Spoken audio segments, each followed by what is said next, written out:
When Horatio Rat returned home from sea, all he wanted in life was to have friends to tea. He laid out each place with a napkin and cup. It looked extra special. But no one turned up. The mice said they'd rather take tea with a cat. At least cats are clean, unlike a rat. So Horatio thought, I'll try a disguise and put on dark glasses to cover my eyes. He wore a big coat and tucked in his tail. He looked in the mirror and said, I can't fail. He was sure of success and prepared 10 more tables and set out the places with tiny name labels.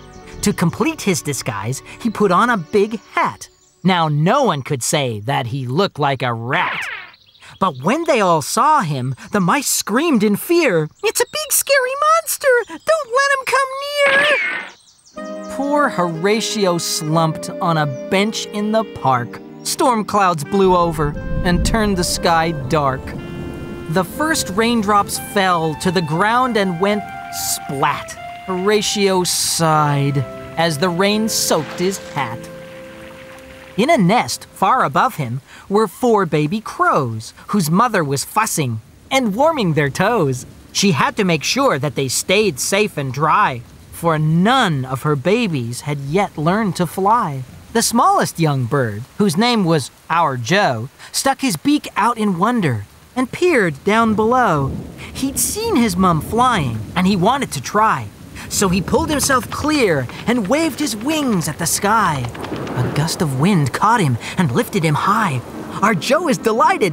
I could fly! I could fly! His mother was worried, but what could she do? Her other 3 babies all needed her too. Then the wind took our Joe. He spun this way and that, landing at last on Horatio's hat. Horatio looked up and to his surprise saw the frightened young bird gazing into his eyes. Soon the storm was a flood, and the bench was a boat. But Rat kept Joe safe inside his big coat. Although he was freezing, Horatio held tight and battled the storm throughout the long night. At dawn, Mother Crow went to look for our Joe. She was worried and anxious and searched high and low. She called out his name, but got no reply, till she heard someone shouting to her in the sky. A nasty old rat? Mother Crow turned to go, but Rat pulled his coat back and out popped our Joe. She couldn't believe it. Our Joe safe and sound? Then she noticed Horatio was looking half drowned. Though his whiskers were drooping and his fur was wet through, she flung herself on him with a great big thank you.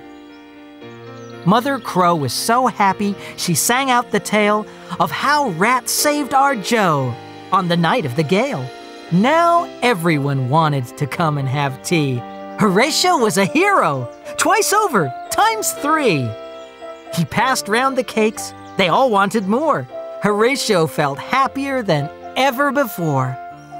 But he never forgot to address a small label for our Joe's special seat on his hat on the table.